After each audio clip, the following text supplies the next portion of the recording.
2 fëmijë minoren humbën jetën sot në një mënyrë tragjike. Një i tretë është duke luftuar për të qëndruar në jetë edhe pse në kushte të jetë kritike.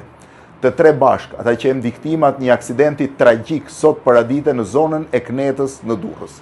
Deklarata policisë është e qartë, por video që është bërë virale dhe është publikuar në rrjetet sociale, edhe pse unë nuk jam dakord që të publikohen video tilla, është trondicë dhe tregon që automjeti ka humbur krejtësisht kontrollin dhe ka goditur fëmijët dhe gjithçka që ka qenë aty në zonë. Fëmijët kanë qenë përpara shtëpive tyre, kanë qenë duke lozur në të njëjtën rrugë ku luanin çdo ditë.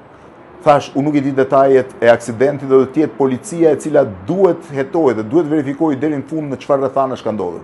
Por një gjë është e sigurt, rrugët e Shqipërisë po kthehen në rrugë të vdekjes.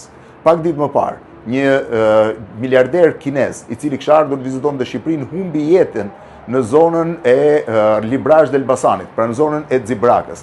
Për ditë kemi lajme të aksidenteve. Natyrisht që shkaku kryesor mund vi nga shpejtësia, mund vi nga pija, sidomos pija në timon është e patolerueshme, por nga ana tjetër ne kemi rrugët me sinjalistikën më të keqe dhe më skandaloze në Ballkan. Dhe këtë ju a them me përgjegjësinë më të madhe. Së shpejti, unë do mundohem që ditën e martë të tras një emision të gjithë protagonistët kryesor që merren me sigurinë rrugore në Shqipëri për të diskutuar edhe një herë çfarë po ndodh me rrugët e Shqipërisë, pse po kthehen ato në rrugë të vdekjes dhe çfarë duhet bëjmë që herë tjetër fëmijët pafajshëm, të cilët dalin për të luajtur përpara shtëpisë tyre, të mos jenë viktima të aksidenteve të tilla tragjike. Ndërkohë, i shpreh ngushëllimet familjarëve të 2 viktimave dhe i uroj shërim sa më shpejt djalit tjetër.